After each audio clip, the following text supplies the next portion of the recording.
नमस्कार, तुम्हा सर्वांना नवरात्रीच्या चौथ्या दिवसाच्या हार्दिक शुभेच्छा। आजचा दिवस आहे विश्वाची निर्मिती करणाऱ्या देवी कुष्मांडाचा। असं मानलं जातं की जेव्हा सृष्टी अस्तित्वात नव्हती तेव्हा चारी दिशांना अंधार होता, तेव्हा देवीने तिच्या मंद हास्याने संपूर्ण ब्रह्मांडाची निर्मिती केली। तिच्या नावाचा अर्थ आहे कु। कु म्हणजे लहान, उष्मा म्हणजे ऊर्जा आणि अंड म्हणजे ब्रह्मांड। म्हणजेच एका लहानशा ऊर्जा पिंडातून ब्रह्मांड निर्माण करणारी देवी। देवी सिंहासनावर विराजमान आहे आणि तिला 8 भुजा असल्यामुळे अष्टभुजा देवी असेही म्हणतात। ती सूर्यमंडळात निवास करते आणि संपूर्ण विश्वाला प्रकाशमान करते।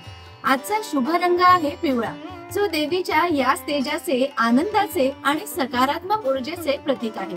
देवी कुष्मांडा आपल्या सर्वांना उत्तम आरोग्य, धनसमृद्धी आणि नवनिर्मितीची ऊर्जा देव, हीच प्रार्थना। विश्वाची निर्मिती करणाऱ्या या देवीला तितकाच मधुर नैवेद्य आपण अर्पण करूया।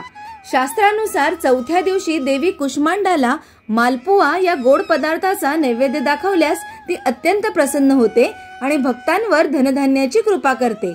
चला तर मग आज देवीसाठी उपवासाचा गुळ घातलेला मालपुआ कसा बनवायचा हे बघूया।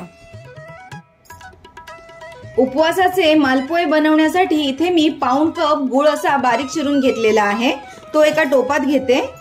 यामध्ये आता गुळ विरघळेल एवढंच पाणी घालायचंय आणि आता गॅस सुरू करून हे जे गुळ आहे ते फक्त आपल्याला विरघळवून घ्यायचे। आता एका बाउल मध्ये 1 कप राजगिऱ्याचं पीठ घ्यायचंय, अर्धा कप किंवा अर्धा वाटी वरीचं पीठ घ्यायचंय आणि अर्धा वाटी शिंगाड्याचं पीठ घ्यायचंय। मी उपवासाचे गुळाचे मालपुए बनवण्यासाठी इथे 3 प्रकारची उपवासाची पीठे घेतली आहेत। तुम्ही 2 प्रकारची पीठे घेतलात तरी चालेल। आता यामध्ये एक मध्यम आकाराचं पिकलेलं बारीक कापलेलं केळं घालायचंय आणि त्याचबरोबर यामध्ये सुक्या खोबऱ्याचे बारीक कापलेले तुकडे आणि बदामाचे बारीक कापलेले तुकडे घालायचे।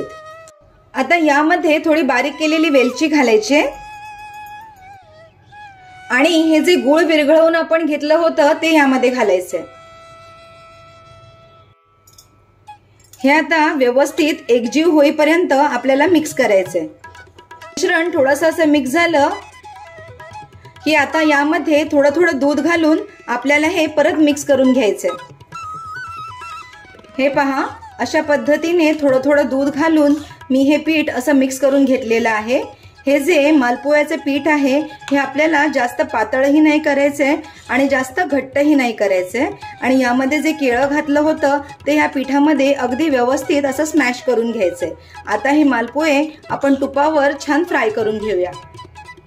हे पहा, एका पसरट पॅन मध्ये मी घी गरम करत ठेवलेला आहे। घी गरम झालेला आहे। आता यामध्ये याप्रमाणे आपल्याला हे छोटे छोटे मालपुए फ्राय करायला घालायचे। हे पहा, अशा पद्धतीने हा मालपुआ आपल्याला तुपात सोडायचा आहे आणि छान खरपूस रंगावर फ्राय करून घ्यायचंय। एक बाजू थोडीशी झाली की हा आपल्याला असा पलटायचा आहे आणि मीडियम टू लो फ्लेमवर हे छान असे फ्राय करून घ्यायचे। बघा काय सुंदर याला कलर आलाय आणि याला छान जाळी देखील आलेली आहे। तुम्ही बघू शकता दोन्ही बाजूंनी अगदी व्यवस्थित हे मालपुए मी फ्राय करून घेतलेले आहेत आणि असं गोल्डन ब्राऊन रंगावरच ह्याला फ्राय करायचंय। आता हे मी काढून घेते। हे पहा, आणि सुंदर असे उपवासाचे मालपुए तयार आहेत। हे मी असे काढून घेते। तुम्ही बघू शकता प्रत्येक मालपुयावर किती सुंदर अशी जाळी आलेली आहे आणि हे थंड झाले की छान कुरकुरीत होतात।